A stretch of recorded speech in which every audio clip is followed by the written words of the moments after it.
Salut les Happy Few. Alors, comme certains le savent par les réseaux sociaux, je suis sur Paris ce week-end en fait à l'occasion d'un événement autour de Malcolm, puisque je fais partie du site Malcolm France. Bref, c'est une autre histoire. Et du coup, en fait, à cette occasion, puisque je viens d'arriver à Gare Montparnasse en fait, et que tout près il y a le cimetière Montparnasse, et que dans le cimetière Montparnasse, il y a Baudelaire, et je me suis dit que ce serait peut-être l'occasion de vous emmener sur la tombe de Baudelaire pour ceux qui n'ont pas eu l'occasion encore d'y aller et qui sont pas tout près. Voilà, donc allons-y. Je vous emmène sur sa tombe. On va aller voir ça. On va aller lui rendre visite et le saluer.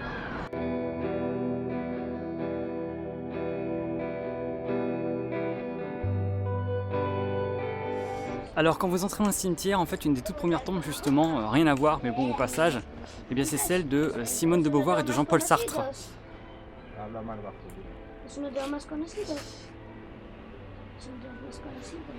Voilà, ils sont là ensemble, tous les deux, en amoureux, paisiblement endormis.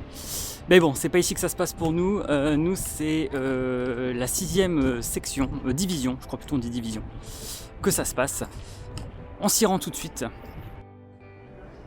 Voilà, alors c'est ici que ça se passe, donc 6e division, même si c'est écrit à l'envers ici. Et c'est juste vraiment au tout début de la 6e division.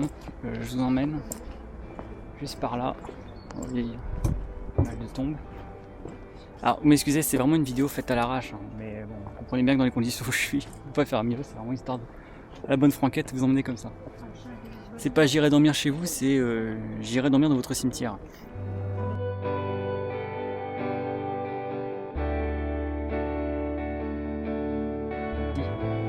Alors c'est la tombe star du cimetière, tout le monde veut la voir, etc.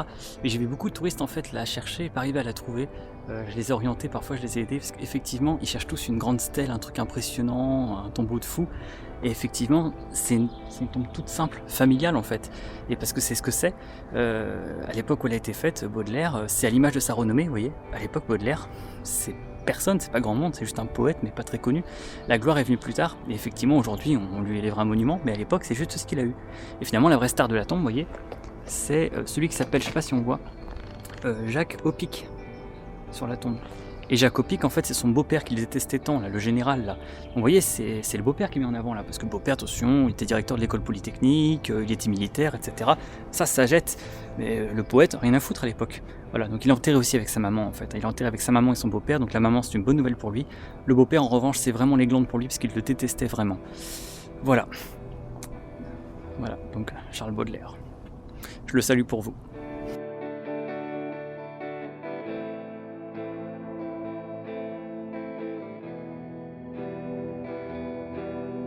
Alors on m'avait dit que en fait il y avait une stèle consacrée à Baudelaire en fait, en complément de sa tombe, de sa vraie tombe, qui est très très simple en fait, et du coup il y a vraiment un vrai monument consacré à lui dans le cimetière Montparnasse. Du coup je viens de le trouver, effectivement, c'est à l'opposé du cimetière. Et je suis partagé parce que en fait, bon c'est classe d'avoir une stèle sur Baudelaire, mais vous allez voir, je trouve en fait le concept de la stèle un petit peu glauque. Regardez ça. Ça ressemble en fait à une espèce de momification de Baudelaire en version pierre quoi.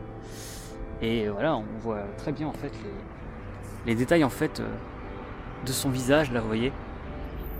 Voilà, donc c'est un peu perturbant comme stèle.